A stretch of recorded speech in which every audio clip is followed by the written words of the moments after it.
as you were saying, evolution.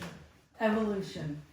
And we were talking about how, there's this appreciation for the way things have been, such as certain jobs that are being Evolved out. Yeah, evolved out. And there's this inclination to want to preserve those jobs, but then there's also this opportunity to sort of look to, well, what's the opportunity here to evolve into? Right. To learn something new. Mm-hmm. And I think that so many people that I have encountered, not necessarily younger, but my age, thought that you went to school and you went to college and you got a degree and you learned everything you needed to learn. Yeah. They changed the rules of the game. Yeah. Mm-hmm. And it's like, okay, I'm set and I'm going to go get this job and I'm going to be in this company for, as my daddy was, 38 years. So you were saying that they changed the game. They changed the game, evolution, yeah. Well, they changed the rules of the game because it's like, it is. You had this, I think we get this delusion of, we have the delusion of our time on earth. And our time is supposed to look this way. It started out looking this way. This is the way it looks. But we don't realize that we are just one slice in an ongoing, continual evolution, right? 150 years ago, you made a living by shoeing horses and building wagons. And those jobs are gone. And we don't fret over those people now. Right? And we're seeing the evolution away from things like, coal and dirty energy, if you will, the checkout station in the grocery store. All of these kinds of things are evolving on a very physical plane. Yeah. So my question then is, what is at the root of our resistance for personal evolution and ultimately for global evolution? So what does the word evolve bring up when you even hear that word? Change. So there's the deal to me. I remember when I first became the minister of Unity of Music City and there was all this bedlam about change. And I created a play out of the book Who Moved My Cheese? And we did it one Sunday morning. But before we ever even did it, as I was getting people prepared for the play, I said, the first thing I want you to do is everybody get up and move to a different part of the room than you're sitting in right now. But do not take your purse or anything, just move. Oh my. You would have thought I'd said, take off all your clothes and stand on your head in the chair that you're in. And it probably would have been easier. People fretted and carried on, and I said, we don't like change. Right. And especially when we feel like the man or somebody came in and moved everything around and didn't tell us and didn't even ask us if we wanted that. My belief is that's what's happening in our world today, is things are shifting and changing. And they didn't ask me. Right. And what if I don't like my new role in this and I don't want to learn about this? I don't want to evolve in this. My grandmother, who I adored, my mother's mother, told me probably a year before she died, she said, Denise, eventually I'm not going to be here with you. And she was my rock. And she said, but I'm noticing that things in the world don't make any sense to me anymore. And it's time for me to go. And for the new generation to step in. I didn't really get that until really in the last year or so. Yeah. I've really, really understood that. And Judy and I will look at each other and go, we need to be careful, because we'll say, none of this makes any sense to us. Whoa, wait a minute. Yeah. Am I willing to learn about this, whatever this is, and move with it and evolve with it and learn about it? Or am I going to become extinct or obsolete? Something that you said earlier came up for me just now, and that is, do I trust myself enough to find peace in whatever there is to come. Mm-hmm. Am I able to create my own good or allow my own good? And do I have a certainty about that, that I don't have to be afraid of change? Right. You know, I think there's a really primal thing going on. There's a survival instinct. If I go every Sunday morning to this one building, and I always sit in the same place, and there is enough unexpected that happens in life. If I can count on those things, I don't have to think about where I sit. I don't have to think about where I go. I don't have to think about how this happens. And I can leave my brain ready to tackle the rest of the unexpected. You know what I'm saying? Sure. This makes too much stuff it feels overwhelming. I need something that's under my control on Yes. some level. Yes. Think about when this pandemic started and all of a sudden there was no toilet paper. Right. Oh my word. Are we going to have to evolve beyond toilet paper? And I even noticed that Amazon was beginning to sell bidets. Right. And I'm like, okay, so we're going to evolve past toilet paper.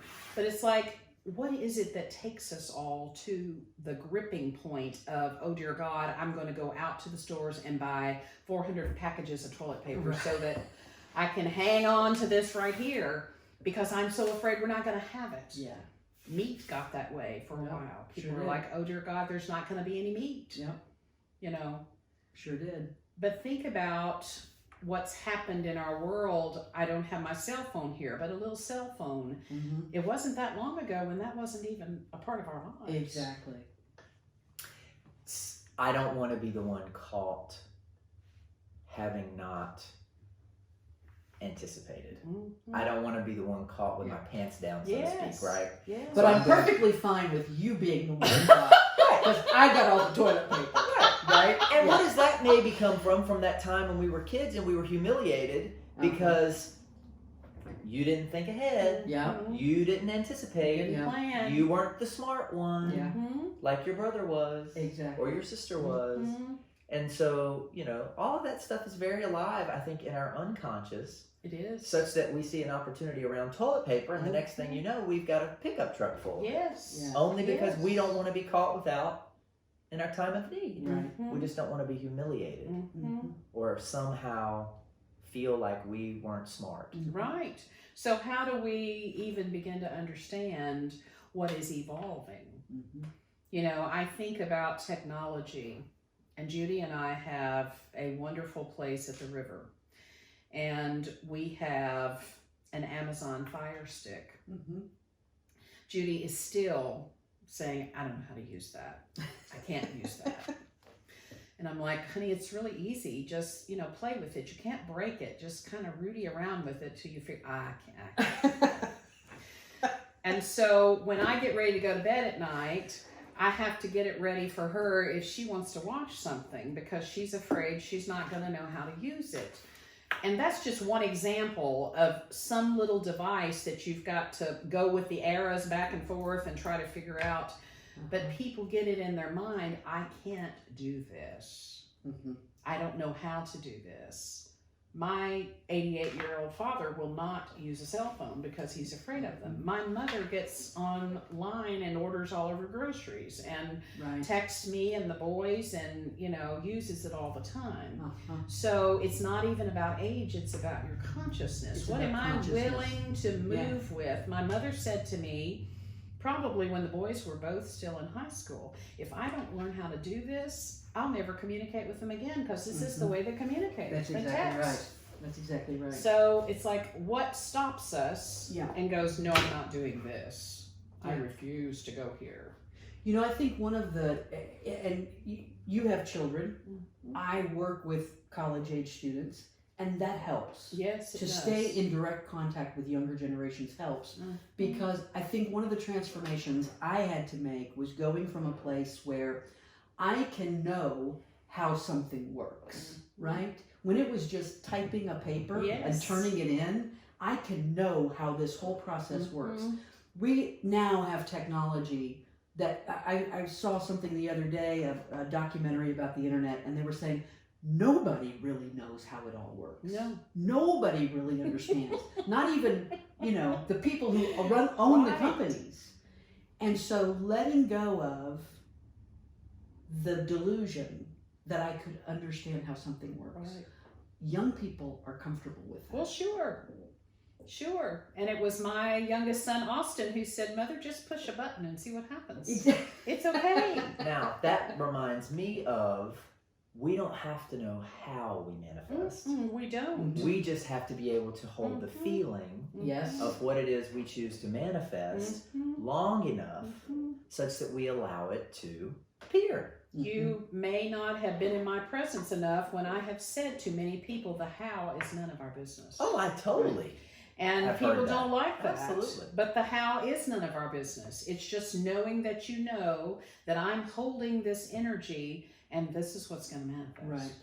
And allowing yourself to focus on the how and needing to understand and see the how only creates a barrier to the actual appearance of the thing, or at least slows it down. I think that's one of the biggest evolution places in our world. And I'm sitting here with a college professor, so I'm going to have to weigh my words nicely. We talk about that a lot. I I say, know. this is probably a little ahead of my level, but What I will say is we sometimes lean on our intellect way too much. Absolutely. We think we can figure it out. I can figure this out. Yeah. There are some things that are beyond figuring out. I think love God is is one of those above things. figuring out. Right. Love is above figuring Right. out. Peace is above figuring out. I know what it feels like when it's alive in me. Yes. But I can't put words to that for somebody. Right. And this level of unconditional love consciousness is all about feeling. It is. It is all about letting go of the need to be able to write this down necessarily and just be able to feel it. I Just can't go draw feel you a diagram. Intuition. It's like you were talking about learning to meditate. It's not about the type of chair or the type of tea or the type of shawl that you No. do or you don't cover yourself with. It's about allowing yourself the space to have a feeling, Right. an experience. Yes. Right. Yes. Well, I'm still resonating with your question, Denise, about asking ourselves what is evolving. Because, my belief, and I believe yours is too, that the divine core of me is something that doesn't change. Right. It doesn't evolve. It never began, it will never end. And it is yesterday, today, and forever, right? Yes. And so what is it that is evolving? Our understanding of it? Our awareness? Yes. Our physical I experience? believe it's our physical experience here, our humanness, which my friend Brenda Julian Williams calls our holy humanness. Mm-hmm. And if we could really take in that our body is a temple, and that's how we experience the divine, and that we are divine. That is the place that I believe our consciousness in our world is evolving to, but it's looking pretty chaotic right now. Yes. Because there are people who would not want us to believe that. They would want us to believe that God is out there judging us all and putting people in little pods of good and bad people. And we're all divine. As the result, you were saying there's people out there who wouldn't want us to believe that we are all divine and that we all have access regardless of our behavior. Because there is a good for some people in their minds on the level of us all being in boxes and pods Yes. and being judged. Yes. Like, I can follow these rules. And so therefore, since I can and I can fit in this box, hypothetically speaking, because God knows I don't fit in the box, Right. there's a reward for me Yes. that I'm banking on. And if society evolves beyond my being able to follow these rules and get this Yes. reward, well Wouldn't then, that be a fine howdy do? right, then what about all these years that I've spent not dancing or not drinking or not whatever? It's just, it's all for naught? Wow. Well, and that's the difference. What's the old, tread lightly upon this earth? That kind of idea of just kind of, and folks get dug in and entrenched into their spot on the earth. And then I have to maybe admit, if I've spent all my life being a good deacon at the Baptist church and I'm dug into this worldview, then I have to rise above my entire experience. Be somebody I don't even recognize. Don't even recognize. And Yeah. see, I believe personally, we get further out there in the oochers than you want to get. Ooh, oochers, I love that word. But I believe that the veil is getting very, very thin. Mhm. Yep. And I think people that study astrology are knowing that. Mm-hmm. And I believe that eventually the truth is going to rise, and the things that are untrue are going to be shown. Mm-hmm. And I think religion is going to be one of those things. Mm-hmm. Mm-hmm. And I think it's going to be disheartening to a lot of people that they have done exactly what you're talking about. Mm-hmm. I have followed every one of these laws, and I've done everything I was supposed to do. And now you're telling me that this was created by somebody in a back room somewhere to try to control me? Yeah. Huh. And I'm not as disappointed by that as learning that I've followed all these rules and they get to go too. Right. The Right. people that haven't followed the rules get to go to heaven. Yes. What kind of bullshit is that? What do I do? At least I get a front seat, don't I? I mean, really?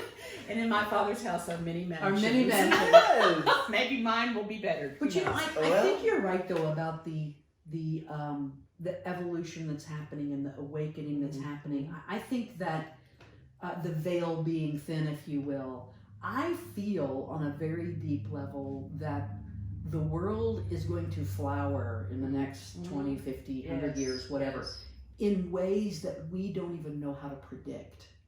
I take as a very real world example of this. I have no idea if this is evidence of it or not, but over the 20th century, one of the social sciences that people started relying on heavily was polling science.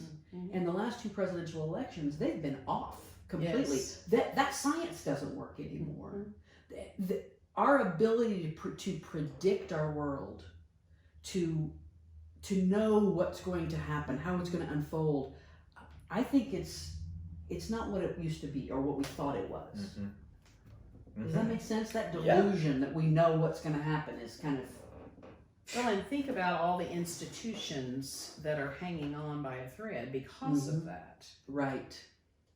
I mean, education. Yep. And think about what all has had to shift through the pandemic with education and people having to go online. And is this really working or not working? And parents being upset and teachers struggling with the whole process. Think about banking. Think about Everything's shifting. healthcare. Yes. So what happens in a world where you truly don't know? What do you have if you don't have assurance of anything? I think that's what I talked about in the first episode is the trust piece. I have to start learning to trust me. Yeah. Because that's really all I've got. Me and my connection to God, to other people, to life, to whatever I want to connect to. That's all I have. Right. If there's no assurance of banking working out or business working out or any of these illusions that we've upheld, then there is no other priority than the love that we are and the love that we share. Exactly. You know, what I see is even like in banking, and I know I don't deal with that. Judy's my banker. But anyway, she has conversations with me sometimes, and I try to be polite while we're talking about all that. But, I mean, we have seen on one hand that they're saying there's not going to be cash money eventually, and it's all going to be on cards. And then they're saying that you better hold on to cash because the banks may fail. And, you know, she's talking to people in Savannah that are big in the finance world. Do we need to put all of our money in in bags and hide it up under the house, or do we? I don't think anybody knows. Us. Nope, nobody knows. I think it's going to change, but I don't think anybody knows. And you're over here on core currency. Yeah. That's what I was just thinking. I was like, she's worried about what form of monetary currency, and you're over here like, it's about core currency. It is. And I'm developing this amazing account, that of compounded spiritual interest. One of the day. things that I think Deb probably knows about me is that if there's ever been anything about me, I have more faith than just about anybody that I know. I trust that I call it Holy Spirit has me all the time. Yeah. And there have been weird things going on in my world, but Holy Spirit has always had me. Yeah. I've always landed on my feet. So I don't worry about those things. If all the banks fail, if all the hospitals shut down, if I'm going to be okay. Yeah, absolutely. I don't know what that's going to look like in the future. And, I think that's the place that people are freaking out. I said I still have a few clients, and just about every week, one of them specifically says, I'm just scared to death. I don't know who to trust. Well, none of us do. I mean, I have no idea when somebody comes on the news if they're telling me the truth or not. Exactly. I have no idea when somebody pontificates about something on Facebook, whether they're telling the truth or not. The polls that we don't know about any of that. And so how do we evolve forward? How do we go through this change that we're going through as a world, whether we want to or not? We're going through it kicking and screaming. It makes me think of if I had to write down all the things I absolutely know to be spiritually true, absolutely without number one, and maybe the only thing on the list would be, it's a mystery. And the whole spiritual experience for me has been about diving into that mystery, embracing that mystery, being open to that mystery. And that's what's made it beautiful. And I think we might be evolving to a place where we have to do that in a real physical world, a manifested way. We have to live in the mystery in a manifested way. I think if my sister were here, she would say that's exactly how we create what it is that we see, is to be able to simply be in this world and allow ourselves to disconnect from the need to build it. Right. And the need to measure it, and the need to predict it, and simply be able to hold that vision and that feeling and allow it. Allow it, exactly. And allow it. Just allow and it. That's the way that we're going to evolve into this ninth wave world that you've talked about, of unconditional love and harmony and peace and unity, because perhaps there is no way to build it. I don't think so. I think that is our challenge right now, especially in our Western culture, because even in unity, we want to make plans, we want to have vision boards, we want to, and quite frankly, none of us know what we're going to be doing tomorrow. We don't know. Yeah, and good science experiments or good science projects for us. We're playing at this level where we're manifesting certain jobs, or we're manifesting relationships, and this is all practice for us to be able to manifest the big life experience. Well, the thing that I believe we're getting to, and we've got a ways to go yet, is that once we really get that vibration, it happens like that. Yeah.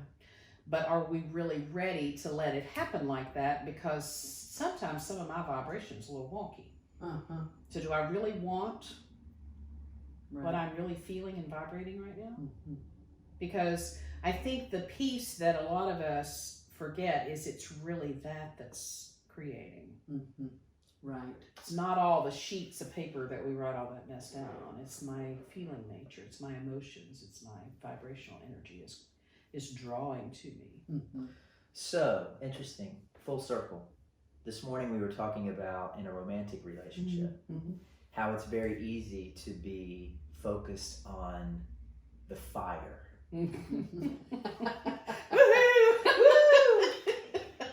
When the serenity and the peace is really what you want long term. Long term, yeah. But you have to be able to shift your focus Yes. from the fire to the serene in order to allow the serene to manifest. So I kind of feel that's a microcosm of the macro, which is we think we want to fight, we think we want to be right, and we think we want to prove this person wrong and that person wrong, and we think we want to punish this person, and we want to have all these ego-based vengeance victories. But do we want that, or do we really want serenity and peace? Do we want to be right, or do we want to be happy? I've always thought that people that like to fight have a belief that once they're done fighting, their life will be more peaceful. But they don't really realize They that could skip the fight. then I could skip the fight and just let my life be more peaceful than have to feel all of that. Right. It's like, why would I need to do that? Yeah. We have to fight first in order to get to peace. Well, think about what War. we've done as a world, is war. Yeah. War and war and war. Yeah. That Exactly. doesn't bring peace. Right. You know, Right. when that company tore that woman's house down, that was not peaceful for her. Right. Even though they thought this is going to bring more peace to this neighborhood. And that makes me think about, because I know you and I both feel this way. I think Vic does too. Is that the importance of environment? Yes. So we very consciously and intentionally create environments of peace for ourselves, and that's important. But where's the interplay between I may be in a situation where I cannot create an environment of peace, but I can still be at peace. I can do it in myself. I have to do that. Yeah. And I think that's where, when you were talking about the fear of being unprepared, right? The fear of being unprepared in a world that is a mystery can cause some folks to say, let me figure out if I need to bury coffee cans of cash in the backyard. And can cause other folks to say, I can't be worried about that. Let me make sure my spiritual practice is a daily, ongoing thing so that I know Holy Spirit has me no matter what happens to the cash in the backyard. The neurosis of trying to be prepared for something that you don't even know what you're trying to be prepared You for. don't. Exactly. That's why I said we don't. Any of us know what's going to happen Yes. tomorrow. We really don't. Yes. And so the evolution then is not needing to know. Not needing to know, to trust. That whatever it is, what I'm communing with, what I'm experiencing, will know how to handle it when I get there. And I believe that that same presence that you're communing with will send you downloads about your steps. Thus has been my experience. Yep. It's not me trying to research my steps. Yes. It's the most bizarre ideas come and I go, that? Really? And talk about full circle, because you really do have to trust. Yes, you do. When you get those downloads, I trust that that is a download. I trust that that's divine. I trust that that's for my best, right? So I don't have to go check it against somebody else. I don't have to see if that's unity enough. I don't have to I don't ask have to- my mommy or my Right. partner or anybody else. I just know that I know that I know. Right. But that's a very different way to live than most of us were taught to live. Right. It's an You know. evolved way. It is a very evolved way. We were all taught to live in a world of authority. We were. There has to be an authority who can give us an answer. The banker can tell me what to do with my money. The minister can tell me what to do with my heart. Right? The automobile person can tell you how to get your car fixed. Exactly. Yes. The doctor, I've said many times, my 88-year-old mother, if the doctor tomorrow told her you need to cut off your left hand, she would go, okay. Okay. Yeah.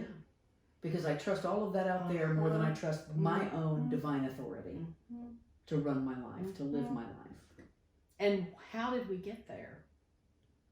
Yeah. Because of other people. Because what you said earlier is that this divinity has always been here. Right. Well, my answer for Right. that is Right. some very smart people realized the opportunity to make a whole lot of money Yes. in convincing the collective Mhm. that they of themselves were not enough. Right. And so in order to be enough, you have to go out and buy. You have to Mhm. go out and acquire. You have to go out and be, Mhm. right? And some very wise people sitting back, getting rich, getting richer, Mhm. while some very earnest and yet confused people Mhm. continually work and spend and buy and work and spend Right. and buy. Right. And that's what's called an economy. Capitalism. Capitalism. It's It called is. capitalism. Yeah. Mhm. Yeah. And that's And marketing has made it even more so. yeah. Sure. As we were talking earlier about relationships, how many movies have we seen about relationships that are peaceful? Right. Right. A lot of them are wild and woolly and Yeah. fiery and Because it was never about peace in the first place. No. Right. It was about hot fire. Yes. It was Hot fire. Don't discount the fire now. Let me No. tell you. No, Okay. not discounting it, just sort of letting it be what it is. But Yeah, I'm letting it thinking be what it even is. that whole industry is beginning to evolve on some level, because I'm seeing a few other things, a few television Yeah. programs and things that are a little kinder, gentler Yeah. than, let's talk about this man who's been chopping up people in his back room and Right. burying them in the backyard. It's like, what about us as human beings wants to watch all that? Yeah. I know someone very well who does. Well, I think perhaps it's so captivating It is. that it completely immerses us to the point that we forget what we're so afraid we're Yeah. not before we turn on the TV. Well, and I think sometimes we're having to learn about who we were. When I first got my master's in counseling and started working, because I had been an abused woman and sexually abused as a child, my whole practice was about that. Until one day I woke up and went, do I want to keep doing this? Is this all that I want to talk about and be for the rest of my life? Is somebody who deals with people who have been abused? Not that I don't think somebody needs to be doing that, but does it have to be me? Is Right. that what I have to do with the rest of my life? Yes. Because I felt like I was in So- that energy all day, every right. day, and it didn't feel okay after a while. And there's that letting go piece. Yeah. That say, this is complete in me. Yeah. I'm done. Evolving. Mhm. Yeah. Evolving. Evolving. Most But- definitely. Willing to let yourself have Mhm. another thought about yourself Mhm. than the one you had yesterday. Mhm. Not holding yourself confined Right. in who you were, Mhm. but allowing yourself to see who you are now Mhm. as the result of what all you've walked through. And being open to a you can't even imagine that's coming. Mhm. That's exciting. That's exciting. I think it's exciting. Yeah. I love to wake up every day wondering what's going to come that day. And That we is have the exciting. choice whether we allow it to be exciting or we allow it to be terrifying. And that to me is where we're going as a society. And if you look out there right now, it doesn't necessarily look like that always. Depends on who you're looking at. It does. It depends on who you're looking at. And we're looking at you, Mhm. kid. And we're liking what we see. And I believe that those of us who are at this place, our mission, if we choose to accept it, is to continue to show up and be that. Because somebody is going to be out there watching. I've found that the hard way at times. Yeah. But somebody's always watching. Mm-hmm. And it's like, if they can see that I can be that, Yes. Right. they can be that too. Right. And Jesus was trying to say the same thing. Right. Mm-hmm. Right. But it's just the way we choose to live. Uh-huh. And that's when I start trusting life, Right. is when I just do it and I don't have to think about it. I don't have to think about which line I'm going to go through at the grocery store. Or whether I choose the ATM or I go into the bank or, Right. it's like I just be who I Right. am. being present in the moment. Mm-hmm. Really is what that kind of is. It's like, oh, I'm at the store now. What aisle am I going to choose? Because this doesn't have to be an autopilot life that I'm living. No, it does not. I can be engaged. Yeah. And I think that understanding that evolution, evolving in that way, is always evolving us to the next level of consciousness and good. Mm-hmm. Right. We just have to remind ourselves of that. The example I give of that a lot of times is one of the jobs that I held before I ever got to the real me, believe it or not, was an ATM systems coordinator. Doesn't that sound important? For Third National Bank. I had a beeper at the time. I was in charge of all the ATMs in Nashville, Tennessee, and making sure that they were always online and working. And I would go to these big conferences in New York, and they would say, eventually in the next 20 years, everything pretty much is going to be online and through ATMs, and there's not going to be very many bankers and people in banks doing anything. And we were like, that'll never happen. Ta-da! Yeah. You know, I know that my mother still would never ever put a little card in the ATM and get money out because she doesn't understand how that works. You know, I used to tell her there's a little bitty tiny person in there that's shoving money out that little hole. They're in there. Yeah. They're in there. Because some people in their consciousness trust people more than they do automation or technology. That's a shift. That's an evolution. Something that I remember learning a long time ago is that if you show up impeccably to the best of your ability for whatever is in front of you right now, it will take care of where you are supposed to be next. You don't have to worry. Right. If you show up to the Yep. best of your ability for whatever it is. And you know, that happens some days. Some days are Yes. bad. Some It's days just are real. diamonds Absolutely. and some days are not. Right. Yes. So, you know, we keep trying. We don't always show up impeccably to the best of our ability, but then sometimes we do. Right. Sometimes we do.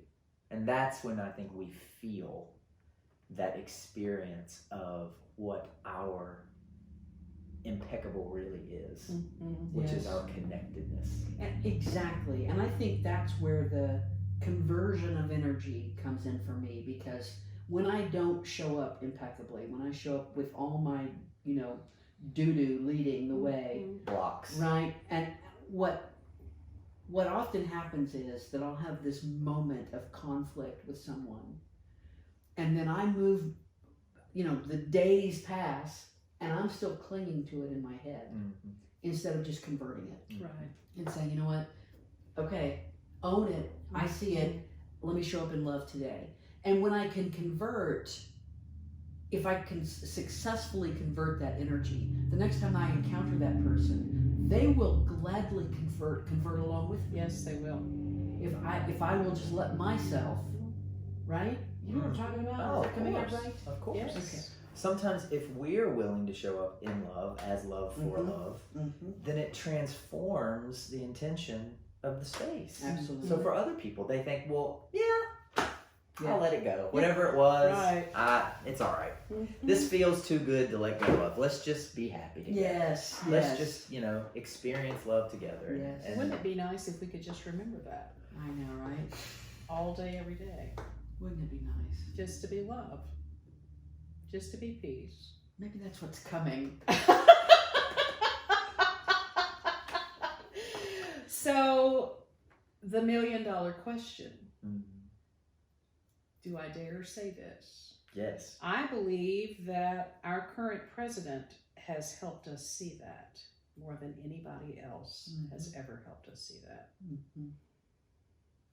Because my belief is I have to find the good, the divinity in everybody, Sure. even him. Of course. Especially him. And so I constantly, I don't know if you're aware of Neil Donald Walsh's children's book, Little Soul and Sun. Yes. And when I do this most horrible thing that I have agreed to do, will you still remember? Right. Will you still remember that I was with you in the light? That's what I have to remember every day when I get up. That no matter what he does or any of his people that work for him, that it's very easy to look at and go, oh, that's evil. That's evil. Mm-hmm. Can I remember when I was with him in the light? Mm-hmm. And we were both tiny little divine sparks. Right. And he made the decision to come and do this most, I'm calling it horrible thing, and I've still got to remember. Mm-hmm. Well, and I think that what's coming up for me is I have the choice to remember. Mm-hmm. What I create for myself when I am looking at this person, whomever it may be.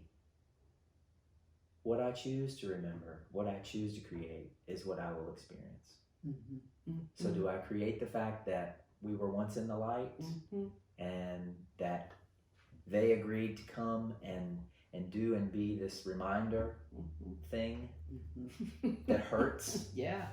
Do I do that? Or do I make them bad and therefore chain myself to the inevitable experience of feeling bad about them? Well, and the juggle that I always have to do, and it goes back to Ibram Kendi and the way that he talks about racism, is to separate the person from the behavior, and that I can do that while simultaneously at the same time recognizing that whatever agreement this person came into this world to make has caused some real pain to some real people in this real place. Yes. And so, seeing that person in this way while honoring the people who've experienced something that doesn't feel good. And so what we're talking about is what we were talking about in the first episode. How does love show up in that? Exactly. The example I gave was a very simple one of a woman whose house was getting ready to be torn down. Yeah. But I mean, I've been in rooms where people were racist. And how do you show up loving in that? I'm not sure that I have all those answers. You have to be in that circumstance in order to, I think, receive what you were saying earlier, the download of what is yours to do. If I'm to be love in this space, what is mine to do? Whether it is to simply hold the convicted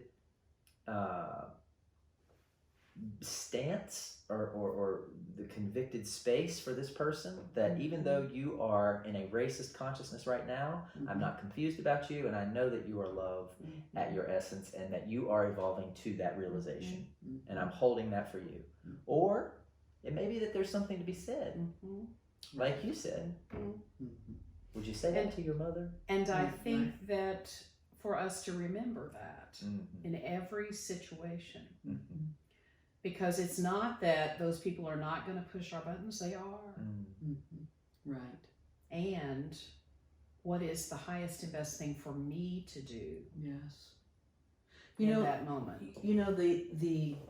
A real eye opener for me recently happened actually online, and Crystal Lyles had something to do with it. She kind of said something about, there was in regard to the division in the world, she said something about, well, what about, so much for oneness, right? And let's throw that out the door. So much for oneness. And I mean, I could feel her frustration in that. That feels like the world right now. It's kind of like, where is our oneness? Where is our unity? And my response in that moment, or what I felt coming up, was that sometimes calling out a behavior for the pain that it causes, calling it out, is on a grand oneness scale the same experience as me going into that naked honest mirror and saying, I need you to own your shit right here. I need you to own this part. So if we're oneness, then that part of our oneness is showing up in a painful way. And sometimes it has to have a face in the mirror conversation. Yes. Because I believe that some of us, not all of us, but I believe a lot of us were comfortable in our laurels and thinking that America was further along than it was. Mhm. Yes, that's true. And I think that this most difficult thing had to happen so that we can see that our work is not done. Oh. Some of us thought we were, as I said many times before I left Unity of Music City, we were going to get to retire and go sit on the porch and drink mint juleps and rock in a rocking chair. And no, we're not going to be able to do that. Wherever we are, we're going to have to continue to show up as love because it's not done. Yes. We're not done. Yes, we have to persist. Yes, we do. We have to persist in the energy and the practice and the showing up and the, And I believe we have to say, in as much a kind way as we can, that behavior is not acceptable here. Right. Can't do it in my home, can't do it in my church, can't do it in my whatever. That behavior is not acceptable here. I know a lot of principals are struggling with that in schools now because the door has been opened, unfortunately, for people to be unkind. And so people are having to deal with the fact of this behavior crosses the line. We've allowed the beauty of freedom of expression and speech to turn into the justification for meanness. And that can be converted. That is an energy, and it can be converted. It can. And it's going to take strong people that can be love in the presence of hate. You know, I think about Martin Luther King, and I think about, you know, the Woolworth's counters, and I think about so many things of what would I do in that situation. And the truth is, whatever you were guided to when you were there, that's the best that we can hope for, is to be available for the download when it comes, the guidance. Because I believe the ultimate evolution is within ourselves, and we're getting back to that divine self, which would not have to wonder.